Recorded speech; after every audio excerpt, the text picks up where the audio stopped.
Hi guys, I'm Elizabeth Newsom and welcome to my booktube channel. Today I'm going to tell you about the thousands of dollars I've wasted making mistakes as an author.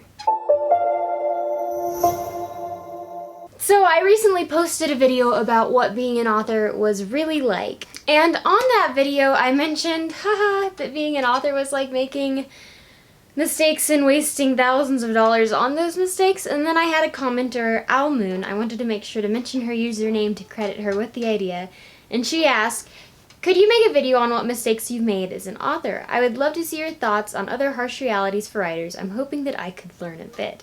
And my answer was absolutely. I would love for people not to waste thousands of dollars like I did. Because writing, especially self-publishing, does cost tons of money. But with that said, you still have to spend it wisely. The money does need to be spent, but there are certain things that you should not spend money on and that you should not outsource and that are easy and that you can do yourself. So let's start with something that you should 100% do yourself. Actually, two things. The first thing is interior formatting and the second thing is distribution.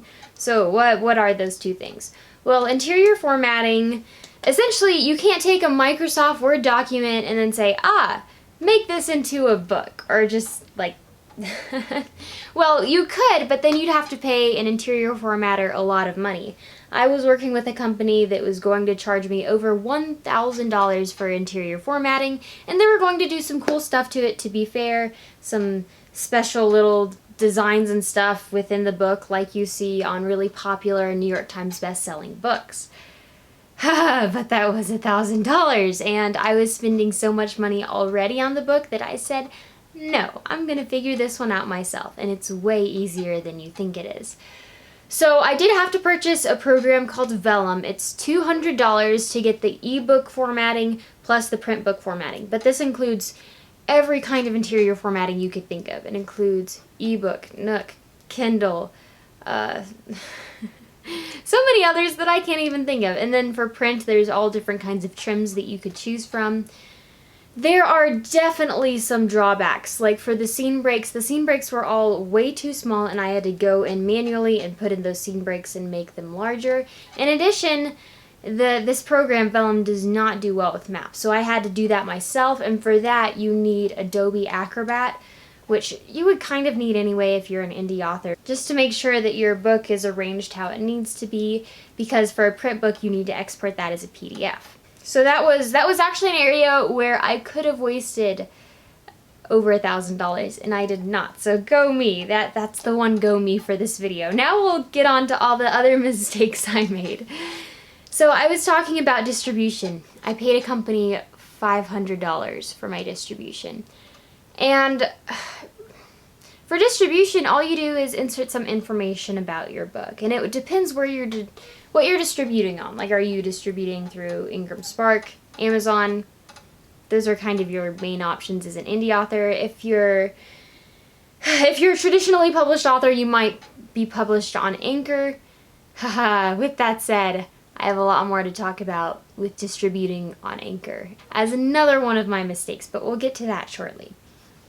So, I paid $500 for distribution, and really, you do all the work for distribution yourself. And what I mean is that if you work with a company and you pay them for distribution, they're going to ask you questions like, okay, what genre, what kind of genre codes do you want to use? And there are different codes for different genres and subgenres, like YA fantasy, YA romance, historical fiction, historical romance, whatever. And those are really easy. You just have to look up a list of the codes. They'll ask you for the back cover blurb. They'll ask you for like a shorter blurb that you would want booksellers to see. They ask you like what book series this is a part of, like what number in the book series it is. And honestly, if you can answer all of those questions for yourself anyway, you have all you need to do to set up distribution. Again, super, super easy. I eventually took care of distribution myself, because something went terribly, terribly wrong with my distribution. Yet another mistake that we'll be talking about shortly. So many wonderful learning experiences. But I set it up myself on Amazon, and it is so ridiculously easy. I just uploaded the files, and I put in the information, and it is not worth paying someone $500. Oh my gosh. Like, I paid $500 just because I didn't know what I was doing, and I'm like, it's, like, I don't want to take the time to do this, and it'll just be easier for someone else to figure out. Like, no, all of that is completely wrong. Like, pay someone to do your cover. Pay someone to do your editing. Also editing, another mistake. Just so many mistakes I could talk about, and we will momentarily. But pay professionals to do those. Do not pay a professional to do something like distribution or interior formatting that either you can do yourself really easily or you can do with a program that's a lot cheaper than having a professional do it. So I mentioned editing earlier. Let's talk about a mistake I made with editing. So the first editor I hired, I knew her pretty well. She was an award-winning author. She was well known at the writers' conferences I attended, and she was very good at what she did. In fact, she is no longer an editor just because she's so consumed with her own writing work, but before that she was a very successful popular editor in a high demand, so I got her for a developmental edit, and that was great. She had so much good content. Oh my gosh. And then for my next editor, I had 2 rounds of edits with him for about $2,200, which isn't terrible. Like, $1,000 per round of edit is actually a pretty reasonable price. Any lower and you're kind of sacrificing quality. But my main problem with this guy was that I chose him based on the word of some people that I was working with. I had not read any books that he'd edited or read any books that he'd written. I didn't know what his writing style was like and if he really understood my genre. And they said he'd worked with fantasy before. But of course, like, mine's YA fantasy, which is not the same as just an adult epic fantasy. It's definitely, it's a pretty different genre. And so this guy, in general, I think it's better to choose an editor that you know personally and whose writing style you're familiar with, or maybe if a friend recommends them and this friend has had them personally as an editor, because these people had him as an editor for some other people that they'd known, but they hadn't been writing books that he'd edited, if that makes sense. So I had lots of problems, and the edits were oftentimes late, and I had to really push and email this person a lot sometimes to get him to get me my edits on time so I could publish my book on time, and that was pretty frustrating. And then I'd email him with questions, which he'd never answer, and then I'd follow up a month later. He'd say, oh, Wi-Fi's out, my mom's sick, and I'm like, I understand, like, I get it. So a week later, 2 weeks later, nothing. And then stylistically, I guess he just wasn't used to my genre. He recommended changing things that my first editor had pointed out specifically that she loved and that I should keep. And, he recommended making a lot of changes which either my gut said was wrong or someone else had said previously that they specifically liked. So I just really didn't trust his judgment either. And I'm sure he's a great editor for some other people, otherwise he wouldn't have been recommended in the first place, but for me, it was not a good fit, and it was my fault for hiring him in the first place. And now I have a much better editor. She's actually one of my endorsers. You can find her name on the back of my book.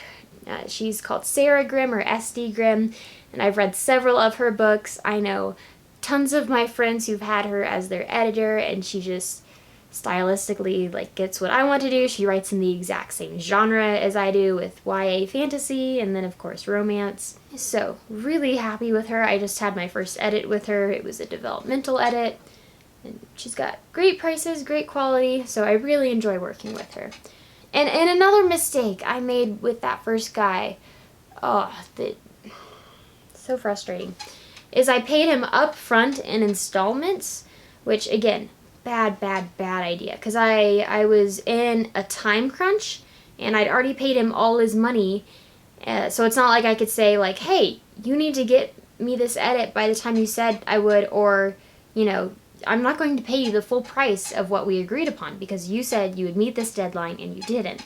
But I'd paid him all up front, so to say like I'd probably have to get involved in some legal stuff in order to get a discount on that full price. And he almost got it to me 5 days late, which would have been a problem because I after he gave me the edit, I was going to give myself 4 days to apply the edit, which is a pretty tight time crunch, and then get it to my readers. So just a highly stressful situation. Again, did not work out. So with anyone you personally hire, just make sure you do some sort of system, like half up front and then half on the back end upon receiving your work or when they've completed it. I've done that with my latest editor, with my cover designer, like everyone since, and it's worked out just fine. They're happy with the arrangement. I'm happy with the arrangement. Let's talk about yet another writing mistake I've made, and this has to do with kind of distribution and distributing with Anchor like I talked about earlier. So if you're an indie author, you should not be distributing with Anchor. Why is that? Well, Anchor, I think they take, let me see if I can run the numbers. So I believe Anchor takes 22% of what you make. So what was happening is I think I was paying for each book $5 production costs plus $7 for shipping costs, right? So what was happening with my book was I was paying $5 for printing and then another $2 for shipping, so total $7. And what happens is that I was distributing through Anchor, who then sold it to Amazon instead of selling to Amazon directly. And that's because the people that I was working with preferred it like that, because that's how all of the normal publishers did it. Which is great for the normal publishers, but I could not afford that being taken off of my profit margin.